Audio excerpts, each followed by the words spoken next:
the weekend before Labor Day. Had the boat hauled, did the bottom job, waxed the hull, took care of the prop. Everything's looking very good.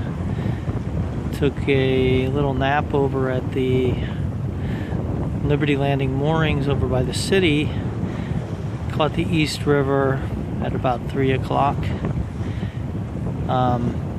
It is currently 7:23 and we're about a half hour from Ziegler's Cove, so it's going to be like record time there.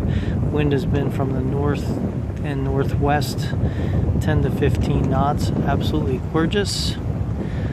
Temperatures close to 80 degrees. Incredible.